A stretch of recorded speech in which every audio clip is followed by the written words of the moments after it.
Captain Jake Morrison walked across the bridge of the USS Thunderstrike, watching his crew work at their stations. The massive ship moved quietly through space near the edge of human territory. This was their first real mission since the battleship had been completed 6 months ago. Jake felt proud looking at what humanity had built in secret. Commander Lisa Brooks stood next to the main display screen, checking reports from different parts of the ship. She looked up when Jake approached her.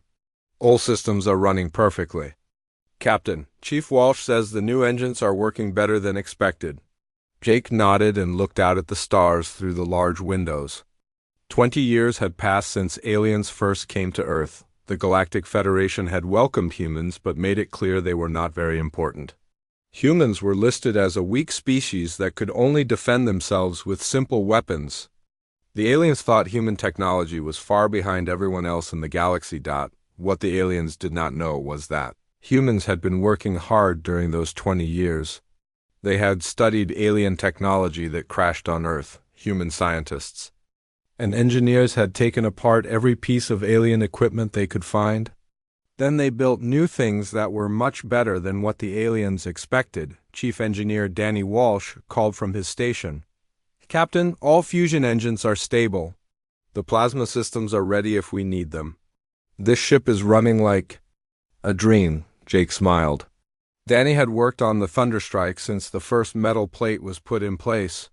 The ship was his baby, and he knew every system better than anyone else.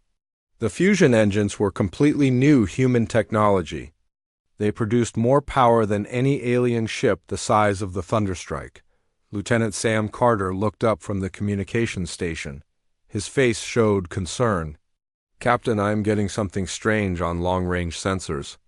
There are 12 ships approaching our position. They are not human ships." Lisa moved quickly to the sensor station and began checking the readings. "I can confirm 12 alien vessels, Captain. They are Zephyrian cruisers based on their energy signatures. One ship is much larger than the others. Probably their command ship." Jake felt his heart beat a little faster. The Zephyrians were one of the more aggressive species in the Federation. They often bullied smaller species and enjoyed showing their power. "How long until they reach us?" "About 30 minutes at their current speed," Lisa answered. Jake walked to his command chair and sat down.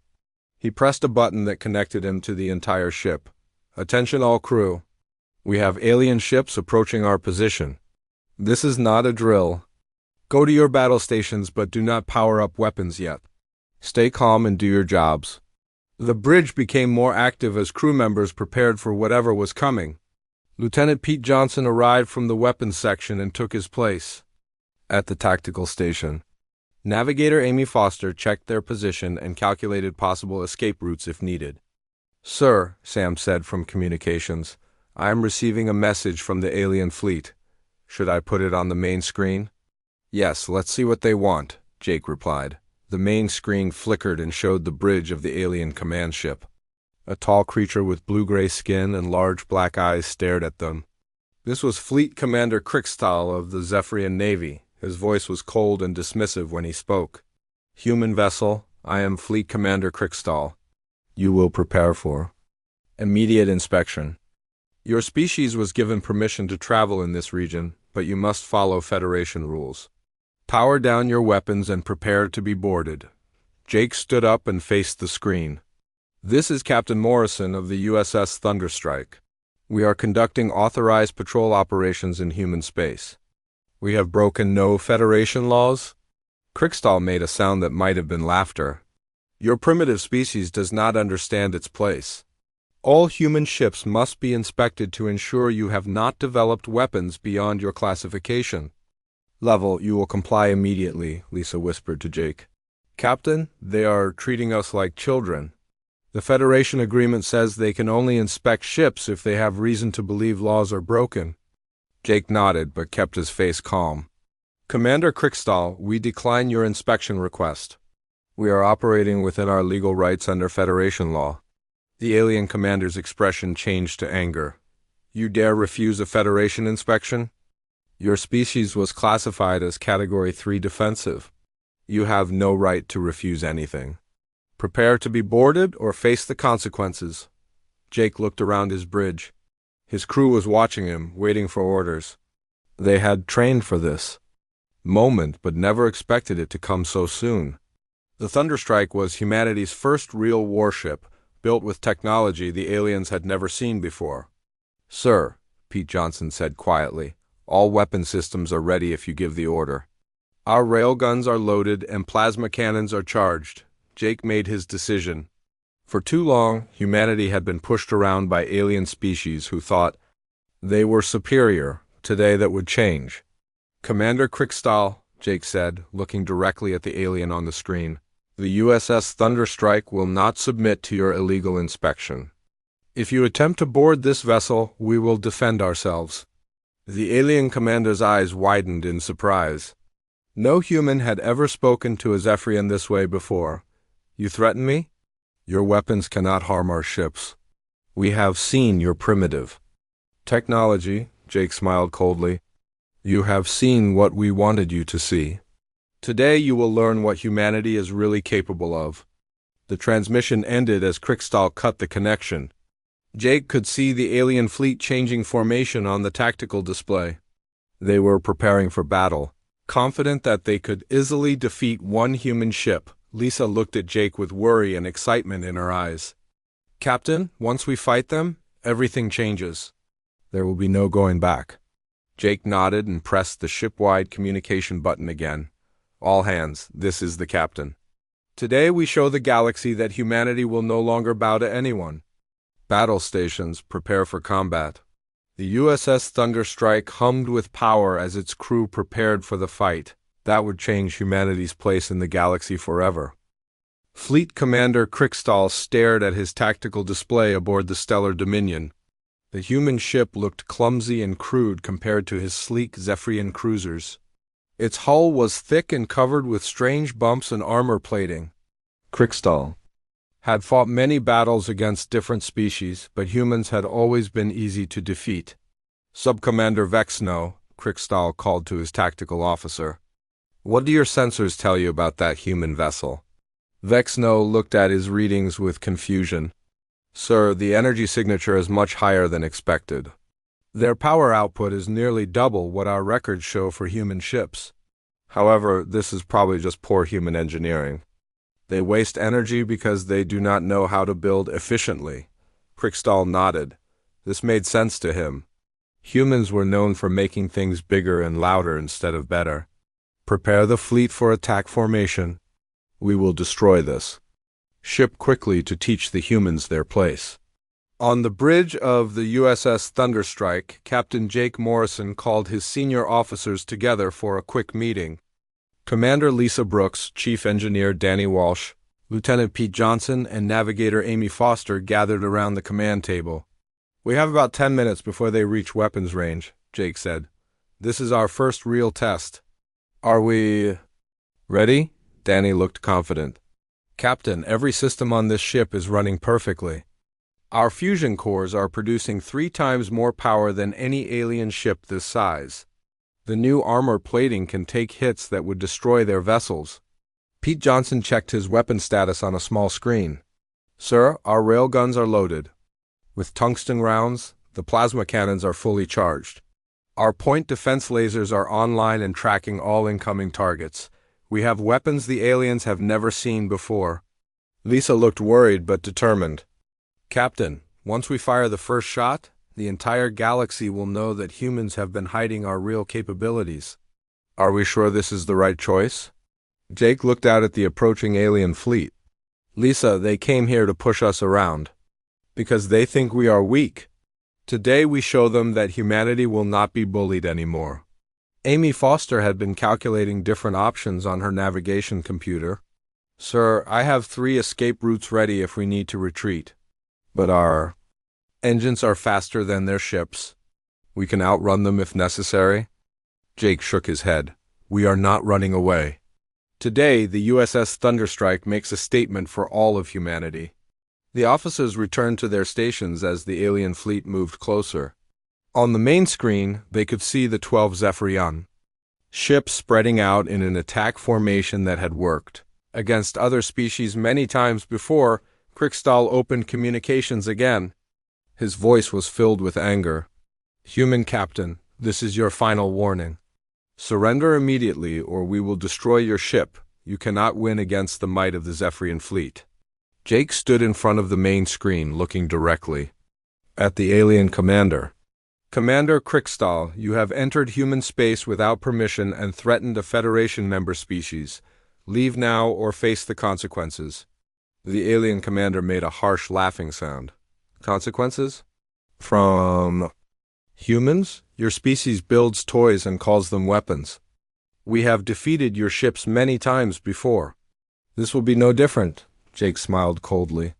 You have never faced a ship like the USS Thunderstrike before. Last chance to leave peacefully. Krikstal's expression turned to rage. Destroy them! He shouted to his fleet. The first 3 Zephyrian cruisers opened fire with their energy beam weapons.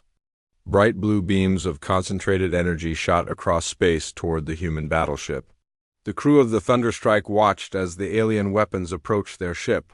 Brace for impact. Lisa called out. The energy beams hit the Thunderstrikes. Forward shields? The bridge lights flickered for a moment, then returned to normal. Danny checked his engineering station and looked surprised. Captain, shields absorb the impact with minimal power drain. We are at 97% shield strength. Their weapons barely scratched us. On the Stellar Dominion, Vexno stared at his sensors in disbelief. Sir, the human shields deflected our weapons easily. Their defensive systems are much stronger than our records indicated. Krikstal felt a cold fear in his stomach. Impossible. Human technology is primitive. Fire again with full power.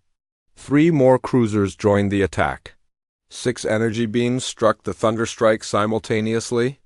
Again, the human shields absorbed the attack with little effect. Danny reported that shield strength was still above 90%. Jake looked around his bridge at his crew. They were all watching him, waiting for his orders. For 20 years, humanity had been treated like children by the alien species. Today that ended. Pete, Jake said calmly, return fire. Show them what human weapons can do. Lieutenant Johnson's hands moved over his controls. I saw firing railguns. The USS Thunderstrike shuddered slightly as its main weapons fired. 6 tungsten rounds, each one accelerated to incredible speed by magnetic rails, shot toward the lead Zephyrian cruiser.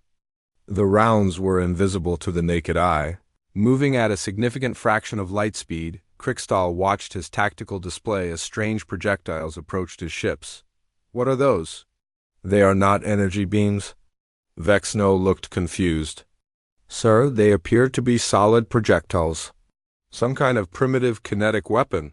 Our shields should easily deflect them. The tungsten rounds hit the first Zephyrian cruiser. The alien energy shields, designed to deflect energy weapons, offered no protection against solid projectiles moving at such incredible speed. The rounds punched through the shield barrier like it did not exist. The impact was devastating. The tungsten rounds tore through the alien hull, causing massive internal explosions. The cruiser's power systems failed and the ship began spinning out of control. Emergency lights flashed across its hull as it drifted helplessly in space. Krikstal stared in shock at his damaged ship. How is this possible? Their weapons went right through our shields. Jake watched the damaged alien ship on his main screen. Pete, prepare the plasma cannons. Let's show them what else we have. The USS Thunderstrike began to turn, bringing its side weapons to bear on the alien fleet. The Zephyrians had never seen anything like this human battleship. Their confidence was turning to fear as they realized their enemy was not what they expected.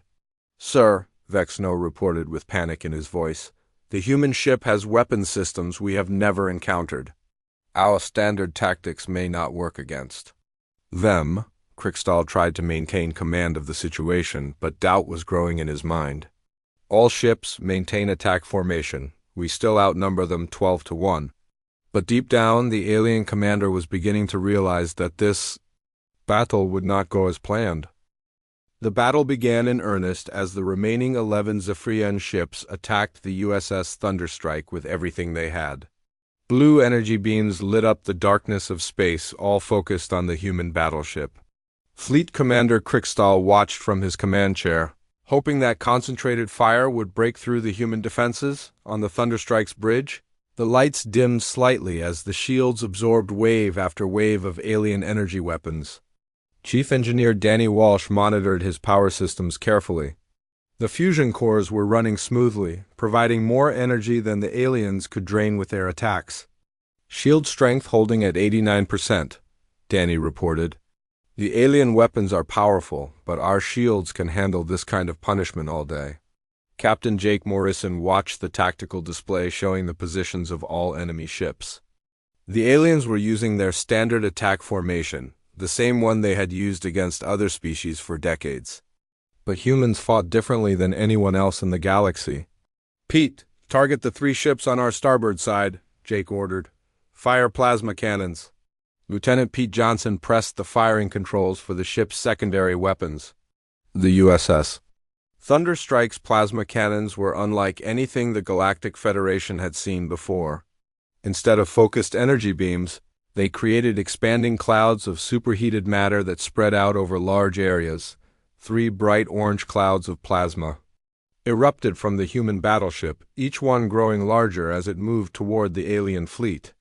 The Zephyrian captains watched in confusion as the strange weapons approached their ships.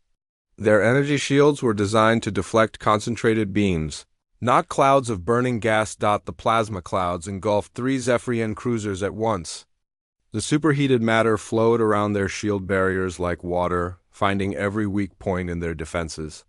Warning alarms screamed on all 3 alien ships as their hull temperatures rose beyond safe levels. "Sir, we are losing hull integrity," one of the alien captains reported to Krickstall. "This plasma is eating through our armor plating. We cannot maintain shields against this type of weapon." 2 of the 3 ships caught in the plasma clouds suffered critical damage to their engines and weapon systems. They began to drift away from the battle, no longer able to fight effectively. The 3rd ship managed to escape the plasma cloud, but had severe burns across half of its hull. Commander Vexno stared at his tactical display in disbelief. "Sir, we have lost 3 more ships. The humans have weapons that work completely differently from ours. Our shields and armor are not effective against their technology." Krickstall felt panic growing in his chest. In less than 15 minutes of battle, he had lost 4 ships to a single human vessel. This was supposed to be an easy victory against a primitive species. "All remaining ships, focus fire on their engines. If we cannot destroy them, we will disable them." The 8 remaining Zephyrian cruisers concentrated their energy beams on the rear section of the USS Thunderstrike. The human ship shuddered under the focused assault, but its shields continued to hold. The alien weapons were simply not powerful enough to overwhelm the advanced human defensive systems. "Danny, how are we holding up?" Jake asked his chief engineer. "Shields down to 78%, but holding steady," Danny replied. "The fusion cores are producing enough power to maintain defenses and weapons simultaneously. We can keep this up much longer than they can." Commander Lisa Brooks studied the enemy formation on her tactical screen. "Captain, they are trying to surround us. If we stay in one position, they will eventually find our weak spots." Jake nodded. "Amy, take us into the middle of their formation. Let's see how they handle close combat." Navigator Amy Foster's hands flew over her controls. The USS Thunderstrike suddenly accelerated toward the center of the alien fleet, moving faster than the Zephyrians expected. Their heavy cruisers were not designed for quick maneuvers, and the human ship was among them before they could react. "All weapons fire at will," Jake commanded. The USS Thunderstrike became a storm of destruction in the middle of the alien fleet. Railguns fired tungsten rounds that punched through alien hulls like paper. Plasma cannons created burning clouds that disabled enemy weapons and engines. Point defense lasers, originally designed to stop incoming missiles, began targeting the bridge sections of nearby alien ships. The point defense system was something completely new to galactic warfare. Most species used missiles and energy weapons. for long-range combat. But humans had developed rapid-firing laser arrays that could track and destroy small, fast-moving targets with incredible accuracy. The aliens watched in horror as their command centers were systematically destroyed by weapons they had never encountered. "Sir, the human ship is using some kind of precision targeting system," Vexno reported. "They are destroying our bridge sections and weapon batteries with surgical strikes. This is not random firing. They know exactly where to hit us." Kriegstahl realized that his fleet was being torn apart by an enemy that understood warfare better than he did. The humans did not just have better weapons. They had a completely different approach to combat. Whereas Zephyrians tried to disable enemy ships for capture, humans focused on total destruction. "All ships, retreat to safe distance," Kriegstahl ordered. "We need to regroup and assess their capabilities." But the USS Thunderstrike was not finished. As the alien ships tried to pull back, Captain Morrison made a decision that would shock the entire galaxy. Instead of letting them escape, he ordered his ship to pursue. "Amy, stay with them. Pete, continue firing. We are not letting them get away to report back with incomplete information." The human battleship chased the retreating aliens, its superior speed allowing it to keep pace with their desperate flight. One by one, the damaged Zephyrian cruisers were caught and destroyed by the relentless human pursuit. Lieutenant Sam Carter monitored communications from the alien fleet. "Captain, they are sending emergency transmissions to the Federation. Other species are monitoring this battle." Jake looked at the tactical display showing only 3 alien ships still capable of fighting. The mighty Zephyrian fleet had been reduced to a handful of survivors in less than 30 minutes. "Good, let the galaxy see what happens when someone threatens humanity." Kriegstahl watched his fleet being systematically destroyed by a single human ship. His proud cruisers, which had terrorized dozens of species, were helpless against human technology and tactics. For the first time in his military career, he felt true fear. "Sir," Vexno said quietly, "we must escape. If we stay, they will destroy us all. We need to warn the Federation about human capabilities." Kriegstahl knew his tactical officer was right. The humans had been hiding their true strength for 20 years. Today they had revealed themselves as a military power that could challenge any species in the galaxy.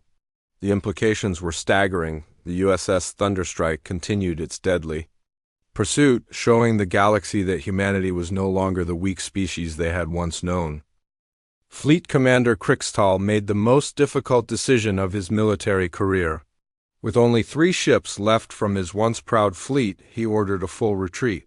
The Stellar Dominion and 2 damaged cruisers turned away from the USS Thunderstrike and began accelerating toward the edge of human space.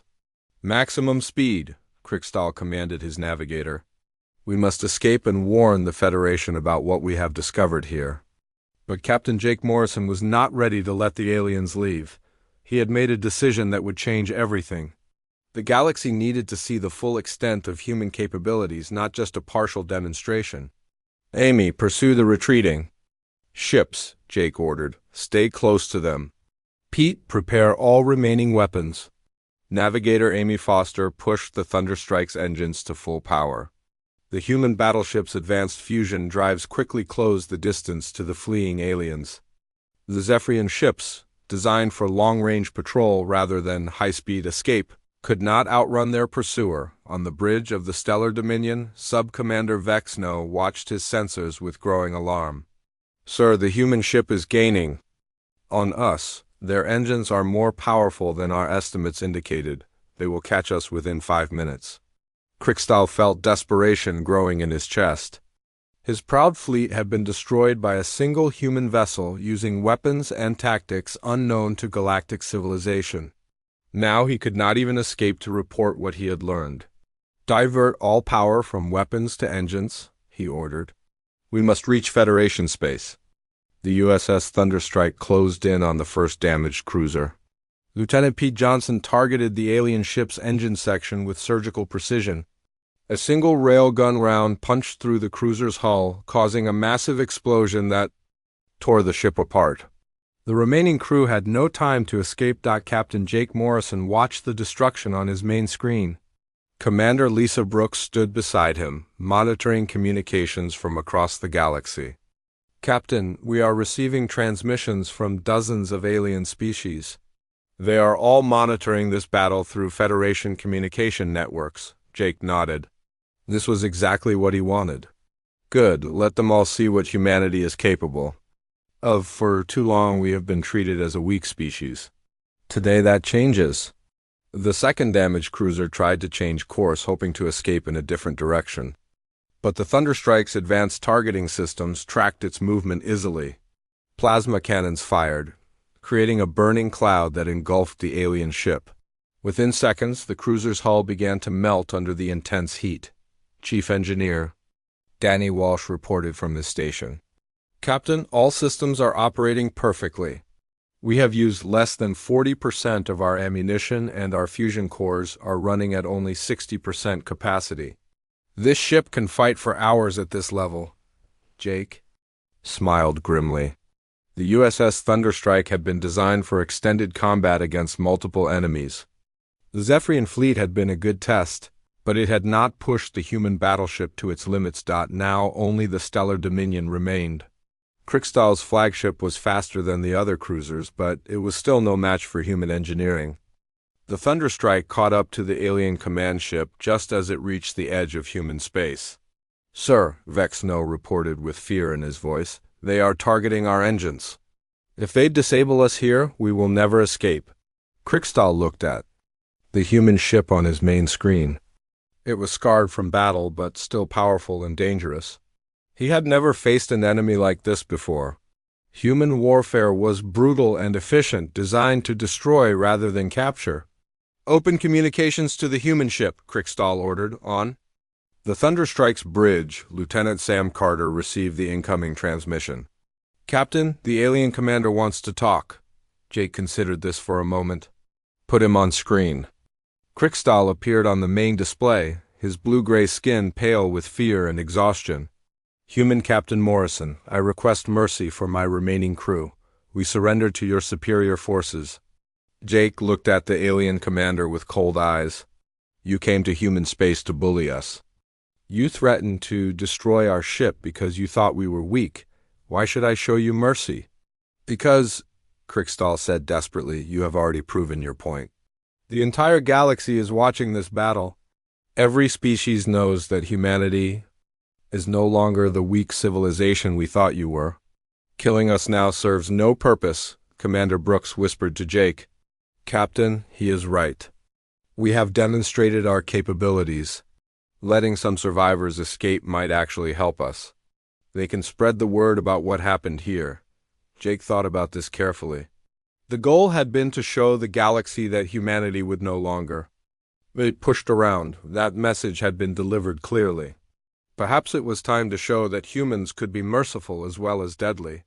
Commander Kriegstahl, Jake said, I will allow your ship to leave.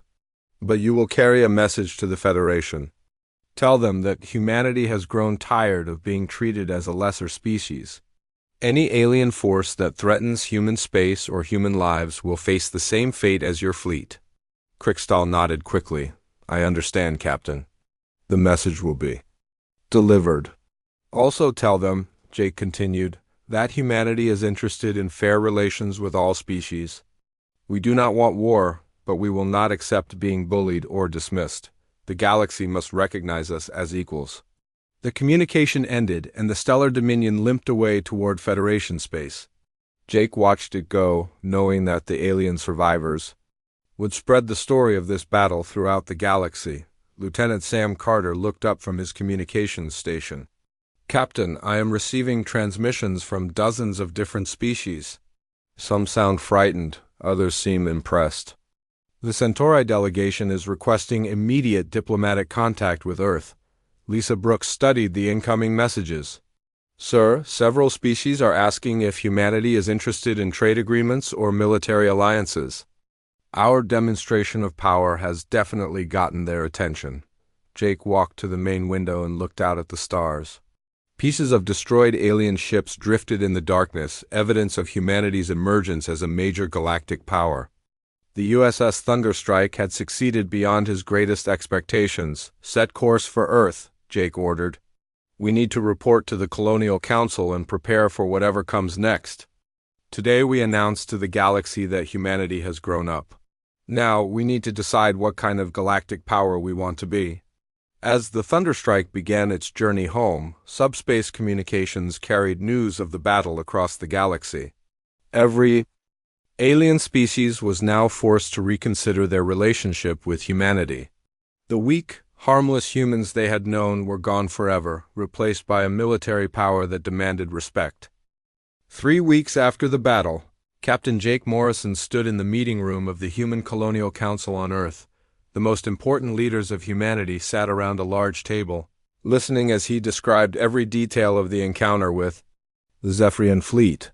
The USS Thunderstrike was docked at Luna Station, undergoing repairs and upgrades based on what they had learned in combat. President Helen Davis leaned forward in her chair.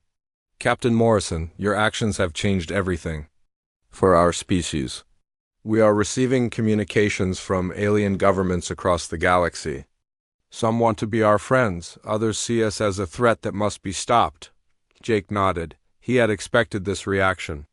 "Madam President, we could not continue to let other species treat us like children. The Zephyrians came to bully us because they thought we were weak. Now the galaxy knows we are not." Defense Minister Robert Kane studied the battle reports on his tablet. "Captain, our intelligence networks are reporting massive military movements throughout Federation space. The Dracorian Empire is mobilizing at least 50 warships. They see humanity as a challenge to their regional power." Meanwhile, across the galaxy, different alien species were having their own meetings about the human problem. In the peaceful Centauri system, Ambassador Zarovai spoke to her government council about the opportunity that humanity represented. "The humans have proven they can fight," she said. "But more importantly, they showed mercy to the surviving Zephyrians. This suggests they can be reasoned with. We should approach them as potential allies." However, in the aggressive Dracorian Empire, War Commander Thaxmore had a very different view. He stood before the Imperial Council, his reptilian features showing anger and concern. "The humans have upset the balance of power in this region of space," he declared. "If we allow them to continue building ships like this Thunderstrike, they will soon challenge our authority. We must act now while they still have only one battleship." Back on Earth, Jake met with his senior officers in a secure briefing room. Commander Lisa Brooks had been promoted to captain and given command of the second human battleship, the USS Lightning, which was nearly complete. Chief Engineer Danny Walsh was overseeing the construction of 6 more ships based on the Thunderstrike. "Design."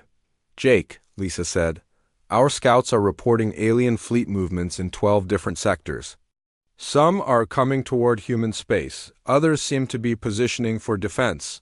The galaxy is preparing for something big." Danny looked up from his engineering reports. "We have 3 more battleships that will be ready for combat within 2 months. The shipyards are working around the clock. But if multiple alien fleets attack us at once, we might be outnumbered." Lieutenant Pete Johnson, who had been promoted to commander and given his own ship, studied the tactical situation. "Sir, the good news is that every alien species is using the same basic technology and tactics we saw from the Zephyrians. Our weapons and defenses should be effective against all of them." Jake walked to the large display screen showing a map of local space. Red markers indicated hostile alien fleets approaching human territory. Green markers showed species that had requested diplomatic contact. Yellow markers represented unknowns that could go either way. "The Centaurians want to meet with us," Jake said. "They have been peaceful for over a century and have conflicts with the Dracorians. They might make good allies." Navigator Amy Foster, now promoted to commander, pointed to several areas on the map. "Captain, if we form an alliance with the Centaurians, we gain access to their trade routes and early warning systems. But it also means we inherit their enemies." On Luna Station, the USS Thunderstrike was receiving new weapons and upgraded systems. The ship's original crew watched as additional armor plating was installed and more powerful engines were fitted. They knew they would soon be leading humanity's first real fleet into combat. News of the approaching alien fleets reached every human colony. People were afraid but also proud. For the first time in 20 years, humanity was standing up to the species that had looked down on them. Recruitment centers were flooded with volunteers wanting to serve on the new battleship's fleet. Commander Krickstahl arrived at Federation headquarters, his damaged ship limping into port. The alien military leaders who debriefed him could hardly believe his reports about human capabilities. Some accused him of cowardice or lying about the battle. "I am telling you the truth," Krickstahl insisted. "The humans have been hiding their real technology for 20 years. Their weapons work on completely different principles from ours. Their ship was faster, stronger, and more heavily armed than anything we have ever seen." The Federation Council was divided about how to respond. Some species wanted to send a massive fleet to destroy humanity before they could build more ships. Others argued for diplomacy and trade agreements. The galaxy was splitting into factions based on their view of the human threat. Back on Earth, President Davis made the announcement that would shape humanity's future. Standing before the Global Assembly, she declared that humanity would no longer accept second-class status in galactic affairs. "We have proven that we can defend ourselves," she said. "Now we will prove that we can be good neighbors to those who treat us with respect. But any species that threatens human lives or human freedom will face the full might of our new fleet." Captain Jake Morrison received his new orders as he prepared to return to space. He would command a fleet of 5 human battleships, including the upgraded USS Thunderstrike. Their mission was to patrol human space and respond to any threats, while also escorting diplomatic missions to potential ally species. As Jake walked through the corridors of Luna Station toward his ship, he reflected on how much had changed. 3 weeks ago, humanity had been seen as a weak species that could be pushed around by anyone. Now they were preparing to meet multiple alien fleets in battles that would determine their place in the galaxy. The crew of the USS Thunderstrike took their positions as the ship prepared to depart. They were joined by 4 other human battleships, each one as powerful and advanced as their flagship. For the first time in human history, they had a fleet that could stand against any enemy. Jake looked out at the stars as his fleet moved away from Luna Station. Somewhere in the darkness, alien fleets were approaching human space. Some came as friends seeking alliance, others as enemies bent on destruction. But humanity was ready for whatever came next. The age of human weakness was over. The age of human strength among the stars had begun. The USS Thunderstrike and her sister ships would make sure that humanity's voice was heard and respected throughout the galaxy. As the 5 battleships formed up in perfect formation, their crews knew they carried the hopes and dreams of their entire species. Today, they would find out what kind of galactic power humanity would become.